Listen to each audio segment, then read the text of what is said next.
Let's now look at the consequences of childhood stunting.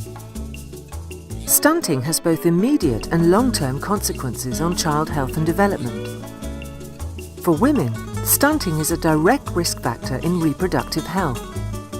Susceptibility to infection, poor schooling, reduced intellectual performance, as well as low work capacity and productivity, are all outcomes of stunted growth. Poor nutrition and frequent infection feed on each other, which creates a downward spiral of worsening nutritional status and increasing a child's susceptibility to infection and diseases. Infection impairs a child's nutritional status through reduced appetite, diminished intestinal absorption, increased energy loss, and diversion of nutrients from growth towards immune response. In turn, malnutrition increases the risk of infection by its negative impact on the epithelial barrier function and altered immune response.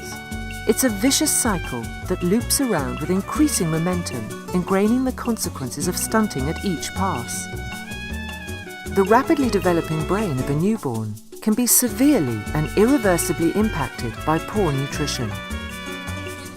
Undernutrition adversely affects the hippocampus of the brain by reducing dendrite density and by damaging the chemical processes associated with spatial navigation, memory formation and consolidation.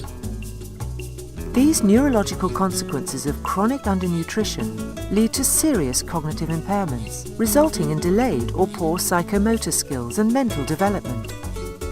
When the stunted child enters school, you see these consequences have adversely affected the child's ability to learn and comprehend. This translates into lower scores on tests of attention, fluency and working memory. Stunting is associated with concurrent infections, which significantly increases household health expenditures.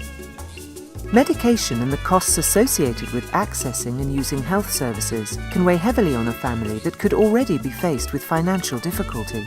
If the disease or infection is contagious, other children and adults can be put at risk.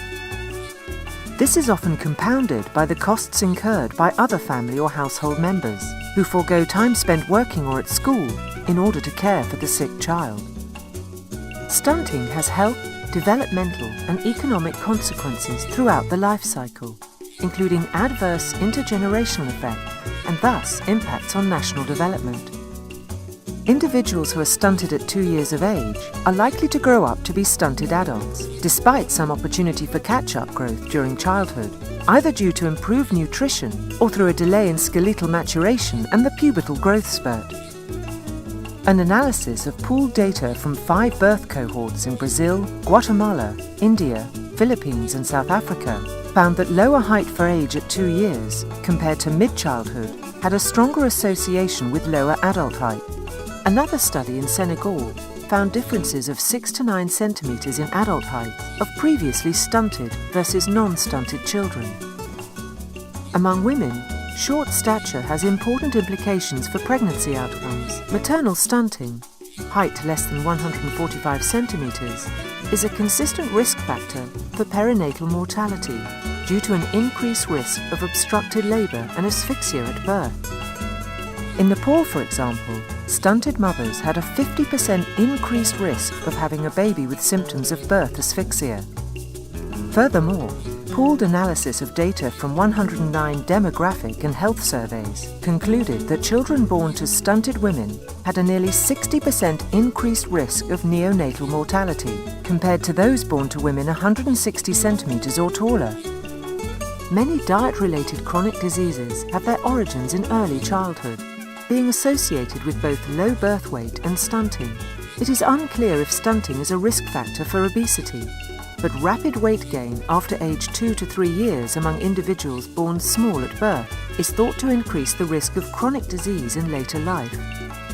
Several studies demonstrated a link between cognitive impairments experienced in early life due to stunting and adverse long-term consequences in terms of human capital formation.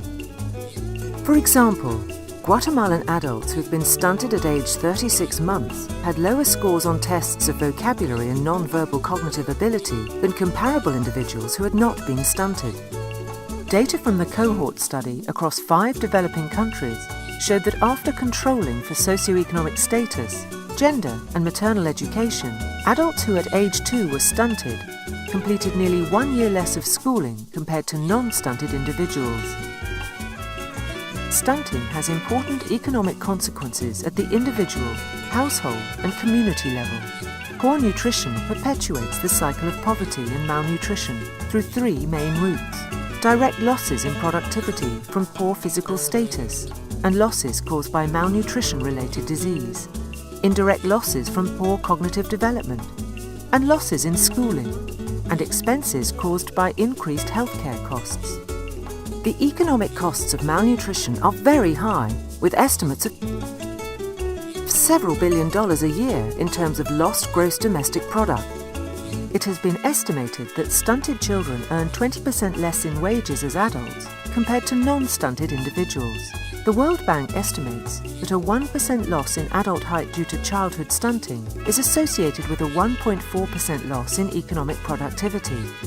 This evidence shows the deep financial and fitness impact of stunting.